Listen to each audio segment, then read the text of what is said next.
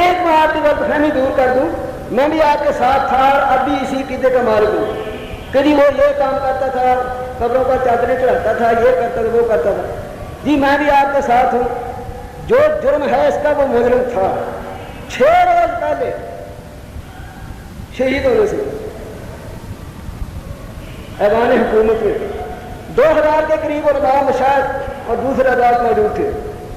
اس نے دعوت کی سالوں کی، سب کو کھانا کھلایا اور اس کی تقریر میرے کانوں میں اب تک ہے.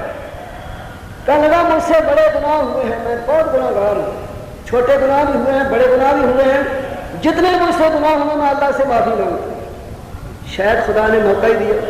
میں اللہ سے معافی کی درخواست کرتا ہوں، تم بھی دعا کرو کہ اللہ میرے گناہ معاف کرے، اور میں نے جو نیکیاں کی ہیں وہ دعا کرو کہ اللہ میری قبول کرے. ٹھیک ہے، تم کو مجھ پر اعتراض ہے کہ میں نے اتنا عرصہ حکومت کی اور پھر میں نے اسلامی قانون کیوں نہیں جاری کیا؟ وہ اس کا بیان ہے. کہنے لگا فوج میرے خلاف اسلامی قانون کے سلسلے میں، اور وزیر میرے خلاف، اور یہ جو بیوروکریسی ہے یہ بھی میرے خلاف. اور ناراض نہ ہونا، سب سے زیادہ میری مخالفت کرنے والے اسلامی قانون لانے میں مولوی ہوں. آپ نے میری مخالفت کی. میں کہتا ہوں یہ قانون لاؤں، نہیں جی ہمارا ادھر قانون پڑا ہوا ہے. پھر میں کہتا ہوں اچھا یہ لاؤں، تیسرا کہتا جی ہماری فقہ بھی یہ پڑی ہوئی ہے. میں کہتا ہوں اچھا وہ ادھر، یہ ہماری بھی فقہ ادھر ہے موجود. کیسے آپ ایک فقہ لائیں گے دوسرے؟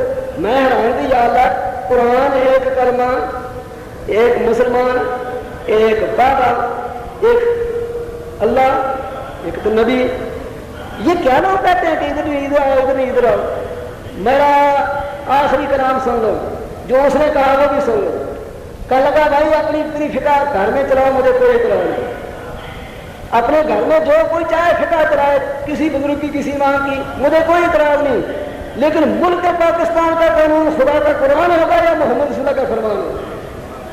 ہم اس کے سوا قانون نہیں کسی کو بنا سکتے. اور انشاءاللہ آپ دیکھیں گے کہ 16 نومبر سے پہلے میں پاکستان کو اسلام کا گلشن بنا دوں. میرے پاس مسودہ بنا ہوا ہے. میں صرف یہ اعلان اس لیے کر رہا ہوں کہ آپ نے اگر کوئی مشورہ دینا ہو تو دے. لیکن 16 نومبر کو آپ دیکھیں گے کہ پاکستان میں اللہ کے فضل سے اتنی بہار آئے گی کہ آج تک کسی نے نہ دیکھی. ہم نے دعا کی، لوگ اس نے اعلان کیا، دوسرے نے سوچا کہ اگر یہ آ گیا اسلام باقی تو پھر ہم تو مارے گئے، ہمیں تو پھر اندر نہیں کو بیٹھنے دے گا. پھر تو اذان ہوگی تو حکم ہوگا نکلو یہاں سے، چلو مسجد میں غریب کے ساتھ کھڑے ہو جاؤ. پھر تو بابو بن کے کوئی رہنے دے، کوئی ڈی سی بن کے نہیں رہنے دے گا. پھر تو وہاں سارے ایک ہو جائے گا، قیامت آ جائے گی. اس لیے انہوں نے اس کو 6 نومبر سے پہلے ہی ختم کر دیا. پلان باہر بنا ہے، اس کی تکمیل یہاں ہوئی ہے. اور یہ میں بھی مایوس ہوں، اس کے قاتل یہاں جو مرا اس کا قاتل نہیں ملا. اللہ تعالیٰ سے دعا کیجیے اللہ تعالیٰ ہمیں ناموس رسول پر اپنی جانیں قربان کرنے کی توفیق دے. میں نے دوبارہ پھر تھوڑا سا وقت اس لیے لیا ہے کہ ایک طرف آپ کے لیے خوشخبری ہے اور ادھر بے ایمان نے جو کچھ کتاب لکھنے والے نے کیا ہے اس کا صدمہ ہے، اعتدال ہو رہا ہے. اور ساتھ یہ بھی جلوس نکالیں آپ بے شک، لیکن توڑ پھوڑ نہ کریں، کوئی ہنگامہ آرائی نہ کریں، ایسی بات نہ کریں جس سے انتظامیہ کو تکلیف پہنچے اور مسلمان قوم کا نقصان ہو. اب 10 کروڑ روپے کا نقصان صرف فیصلہ باد میں کر، یہ کس کا نقصان ہے؟ آپ کا نقصان ہے تو میرا نہیں. آخر اس نقصان کو پورا کرنے کے لیے کس پر پیغام لگے گا؟ کس پر بھی پھر کس کو کرنا ہوگا؟ ہماری قوم پہ. اللہ کے رسول نے منع کروایا کہ وہ نہیں کہا. تو بہرحال ہر چیز کو مد نظر رکھ کے سمجھداری سے ہوش سے، اور بڑی دیر ہو گئی اب تو جلدی سے چلے جائیں گے وہاں انشاءاللہ کیا کہتے ہیں نیلا گنبد. وآخر دعوانا الحمدللہ رب العالمین.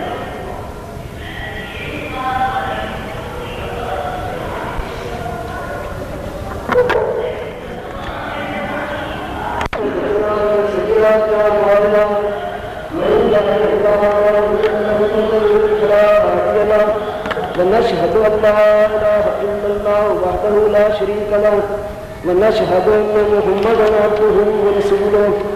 اللهم صل على محمد وعلى آل محمد كما صليت على إبراهيم وعلى آل إبراهيم إنك حميد مجيد.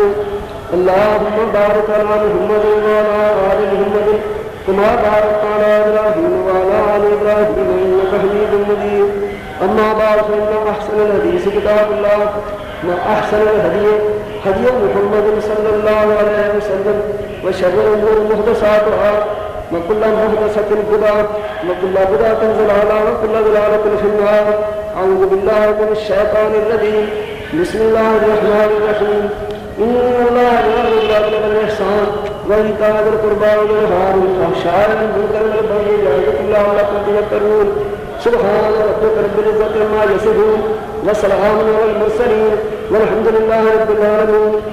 20 فروری کو سوموار کا دن ہوگا. جامعہ نعیمیہ گڑی شاہ میں احتجاجی جلسہ اس طرح کا ہوگا. سب حضرات کو اطلاع دی جاتی ہے 20 فروری دن سوموار اور وہاں احتجاجی جلسہ ہوگا. تمام مقاصد شرکت کے علماء وہاں انشاءاللہ تشریف لائیں.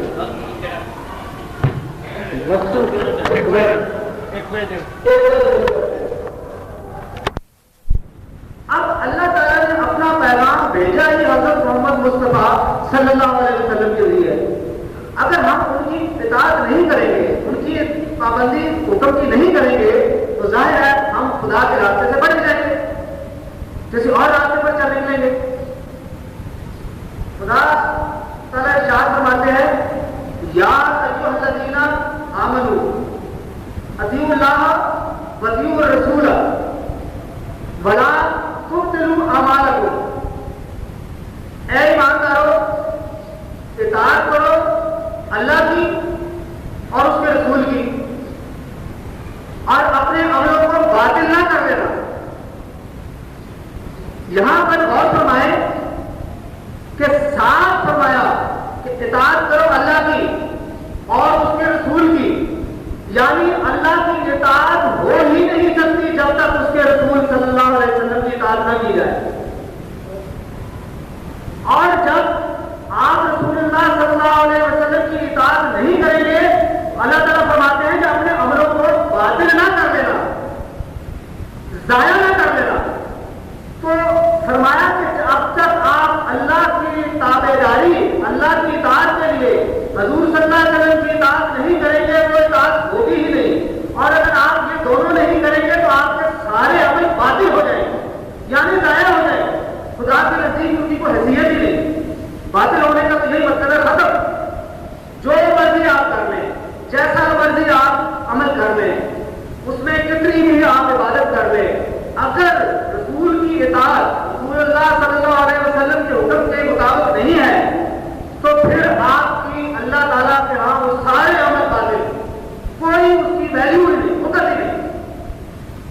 تو واضح جب قرآن مجید میں ارشاد ہوتا ہے تو یہ سمجھ میں نہیں آتی. یہ لوگ یا تو قرآن مجید عام لوگ پڑھتے ہی نہیں, اگر کوئی پڑھتے ہیں تو یا تو اس دل سے اور اس نیت سے نہیں پڑھتے کہ ان پر کوئی تاثر ہو, تو بعض کے دلوں میں شاید کھوٹ ایسا ہوتا ہے کہ وہ اثر ہی نہیں کرتا. واضح نافرمانی کرتے ہیں حضور صلی اللہ علیہ وسلم کی. آپ لوگ جانتے ہیں کہ عقیدت حضور صلی اللہ علیہ وسلم سے عقیدت کے زبانی اظہار میں دنیا کہاں جا رہی ہے.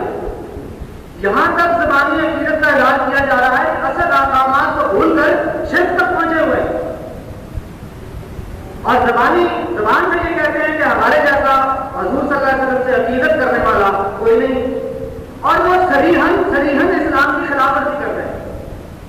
وہ تو ایسی باتوں پر زبانی عقیدت کے اظہار میں عمل کرنے پر تلے ہوئے جو کہ کہیں جن کا وجود ہی نہیں. اور حضور علیہ السلام کی ذات کو اللہ تعالیٰ کے ساتھ شریک ٹھہرا دیتے ہیں.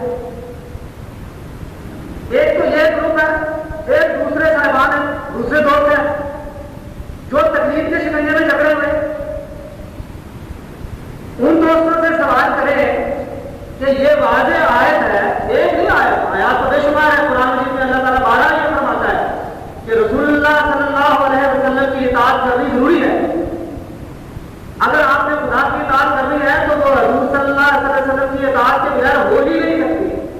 تو کیا یہ بھی میں سمجھ میں نہیں آتا کہ کیا یہ بھی پڑھتے نہیں ہیں آیات. اور آپ دیکھیں کہ حضور علیہ السلام کی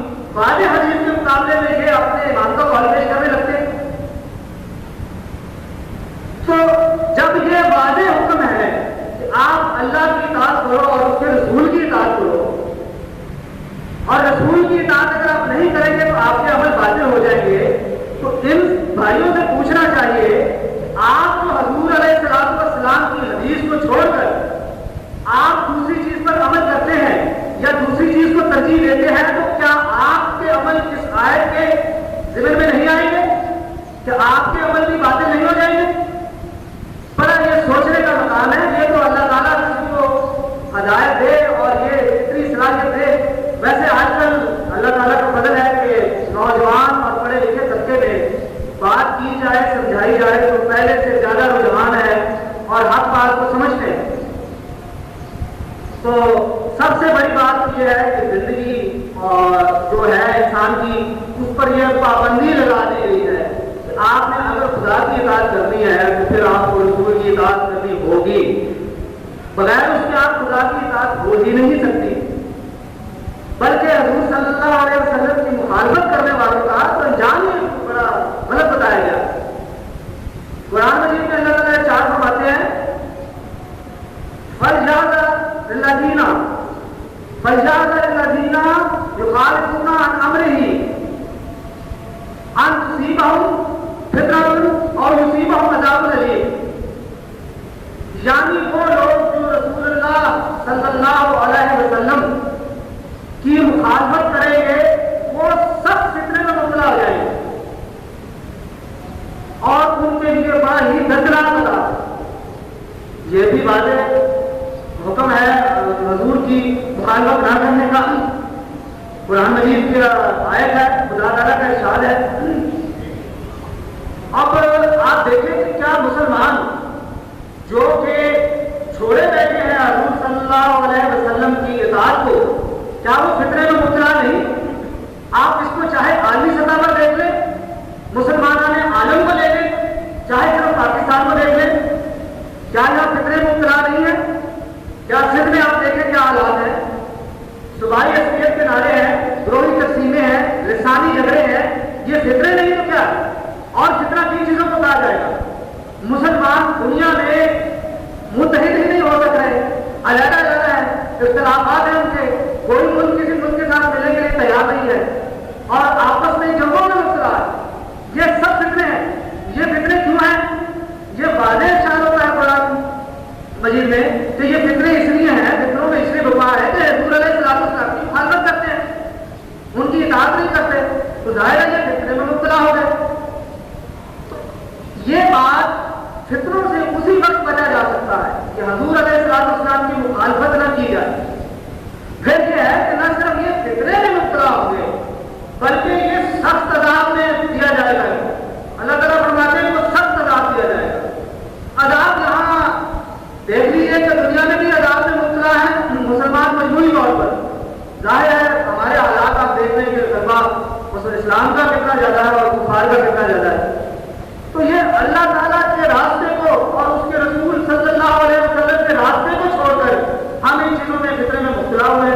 اب عذاب دنیا میں بھی ہے اور دنیا سے بچ جائے گا تو پھر آخرت میں تو سخت اور دردناک عذاب ہے ہی ہے, اس سے تو کوئی چھٹکارا نہیں.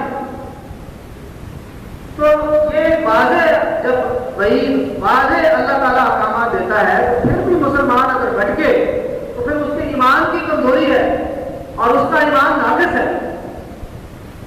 تو ہم الحمدللہ جماعت اہل حدیث یہ دعویٰ رکھتے ہیں اور دعویٰ کرتے ہیں کہ ہم قرآن و سنت کے صحیح داعی ہیں.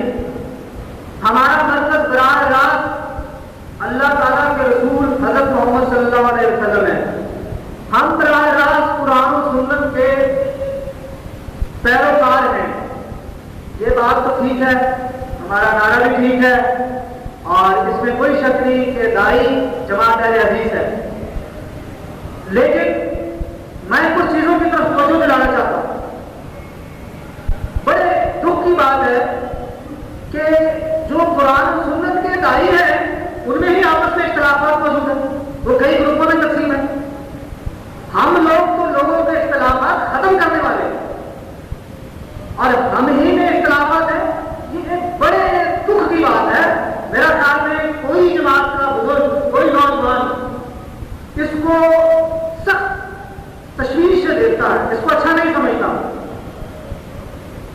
دوسرا وہ ویکتی اسی میں سمجھتا ہے کہ ان اختلافات کو ختم کیا جائے اور ختم ہو. میرا خیال میں یہ بات آپ لوگوں کی رائے اگر کی جائے تو کوئی میرا خیال ہے کہ مخالفت نہیں کریں گے. کیا خیال ہے جماعت کے اختلافات ہر صورت میں ختم نہیں ہونے چاہیے؟ اس کے لیے میں اپنے سب گروپوں کے قابلین سے، ہم تو نہیں اپنی دنیا قابلین کی سیدھے کرنے والے ہیں، صاف بات ہے. ہمارا مقام تو ہم ابھی چھوٹے ہیں اور اتنی دنیا سیدھے کر رہے ہیں. تمام گروپوں کے قابلین سے اپیل کرتا ہوں، آپ خدا سوچے باہر کسی کو سمجھایا جائے یا تبلیغ کی جائے تو یہ چیز ہمارے راستے میں ایک رکاوٹ ہے. وہ لوگ بعد میں جب کچھ مائل ہوتے ہیں تو پریشان ہوتے ہیں. آپ تو دائی ہیں قرآن و سنت کے، پھر آپس میں اختلاف کیسا؟ یہ ایک جو چیز شرمندگی کا باعث بھی نہیں بلکہ سخت اور سخت نقصان دہ ہے جماعت کے لیے. یہ اس چیز کو جلد ختم ہونا چاہیے. تو میں اکابرین سے اپیل کرتا ہوں، صرف اپنی طرف سے ہی نہیں بلکہ تمام نوجوانوں کی طرف سے. میں سمجھتا ہوں یہ تمام جماعت کے جذبات ہیں کہ خدا کو رستہ نکالے اور اکٹھے ہو بیٹھے. ہم قرآن و سنت کے دائی ہیں، ہمارے واسطے سے یہ کرم کا ٹیکہ ختم نہیں ہونا چاہیے. تو مجھے یقین ہے کہ اکابرین بیٹھیں گے، کوئی رستہ نکالیں گے. ایک تجویز سے ہے کہ ہر گروپ سے ایک آدمی جو جید عالم ہے، بڑے عالم ہیں، وہ مل بیٹھے اور سوچ لیں کہ ہم نے کوئی فیصلہ کر کے اٹھنا ہے. تو یہ کوئی میرے خیال میں ایسی بات نہیں ہے کہ جس کو جب یہ تہیا کر لیا جائے کہ فیصلہ کر کے اٹھنا ہے تو فیصلہ نہ ہو سکے. ایک تو یہ بات تھی اور میں اس کی طرف بڑا توجہ دلانا چاہتا تھا. بڑی دل میں اس چیز کی ایک خلش سی ہے کہ یہ جو گروہ بندی ہے، گروہ بازی ہے، اسے بار ختم ہونا چاہیے. تو اللہ تعالیٰ اس اختلافات کو ختم کرے. آپ نے کے دل سے یہ دعا کریں. ایک چیز کی اور میں اس طرف توجہ دلانا چاہتا ہوں. تو میں کچھ عرصے سے بعد محفلوں میں کچھ اپنی گفتگو میں، چاہے وہ کسی بزرگوں کے ساتھ ہو، چاہے کسی سے جماعتی کسی ذاتی نوجوانوں سے ہو، ہمارے ہاں کچھ احباب جماعت میں ایسے بھی ہیں کہ جو کچھ حصے کو، کچھ اطاعت کو سمجھتے ہیں بس یہ کافی تو کافی ہے. اسی کو وہ معیار بناتے ہیں دوسروں کو بھی پرکھنے کا، دوسروں کے ایمان کو بھی پرکھنے کا. میری بات مراد نعوذ باللہ یہ نہیں کہ کوئی احکامات جو ہے ان کی پابندی اگر وہ کرتے ہیں تو اچھی بات نہیں، کرنی چاہیے. لیکن وہ جو کچھ پر ہی اکتفا کرتے ہیں وہ کیوں ہے؟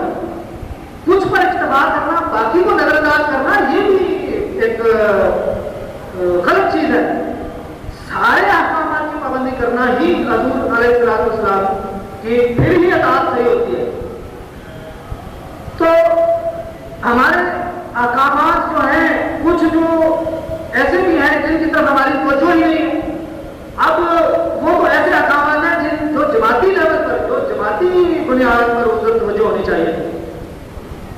مثلاً آپ یہ دیکھیں کہ ملک کی حالات کے معاملہ سے دیکھیں یا مسلمان کے یا قرآن و سنت کے دائی کے رول سے دیکھیں، ہم نے نہ صرف یہ کہ ذاتی زندگی میں احکامات کی پابندی کرنی ہے، ہماری تمدنی، معاشرتی، قومی، سیاسی، مذہبی، فوجی، ہر لحاظ سے، ہر زندگی کے ہر پہلو پر، ہر زاویے سے ہمیں حضور علیہ السلام کی پابندی کرنی ہے. اور ہمیں دیکھنا ہوگا کہ کسی زاویے سے ہم حضور علیہ السلام کی مخالفت تو نہیں کر رہے. تو اس سلسلے میں اگر ہم یہ سمجھ لیں کہ صرف چند احکامات کا اگر پابند ہو گیا تو مسلمان ہے، تو باقی چیزیں کیسے ہوں گی؟ دشمن سے، کفار سے مقابلہ کیسے ہوگا؟ وہ تو اسی صورت میں ہو سکتا ہے جب پورے کے پورے حضور علیہ السلام کے احکامات کی پابندی کرے. جو ذاتی ہیں ان کو ذاتی طور پر، جو جماعتی ہیں ان کو جماعتی طور پر. اب ہم نے کبھی نہیں سوچا کہ بھائی ہمیں سائنسدان کی ضرورت ہے، سائنسدانوں کی ضرورت نہیں ہے. کیا ہم کفار سے مقابلہ کرنے کے لیے کفار سے ہی اسلحہ خریدیں گے؟ تو سوچ لیں کہ اس میں کامیابی کے امکانات کتنے ہوں گے. جب مقابلہ جس سے کرنا ہے اسی سے اسلحہ خریدنا ہے تو کامیابی کے امکانات بھی دیکھ لیجیے پھر.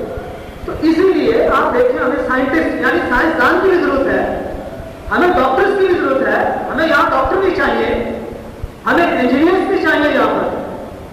اس ضمن میں یہ ڈاکٹر، سائنسدان، یہ بھی احکام میں خداوندی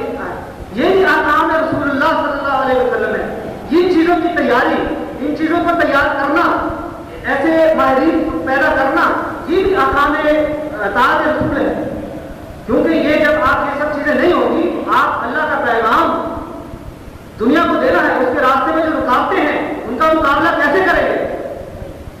تو یہ میں ایک چیز سمجھتا ہوں کہ اگر جماعت متحد ہو جائے، جماعت کے اختلافات ختم ہو جائیں تو یہ جماعتی سطح پر سوچنے والی باتیں ہیں۔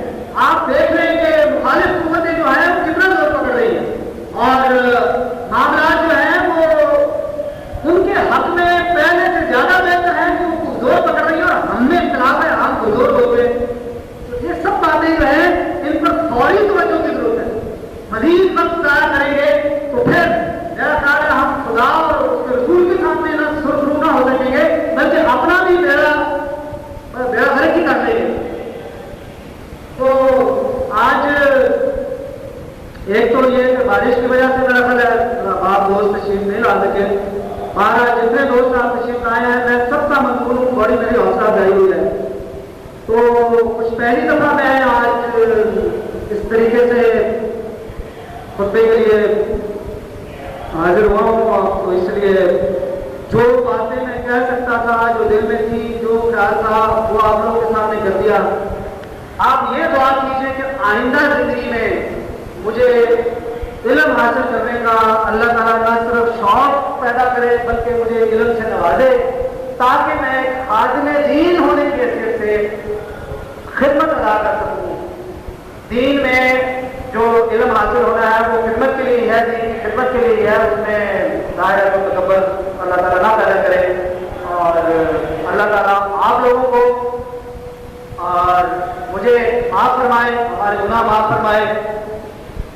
آپ لوگ جن کے دل سے میرے لیے دعا کریں، میں آپ لوگوں کے لیے دعا کرتا ہوں۔ سبحان ربک رب العزت عما یصفون، السلام علیکم۔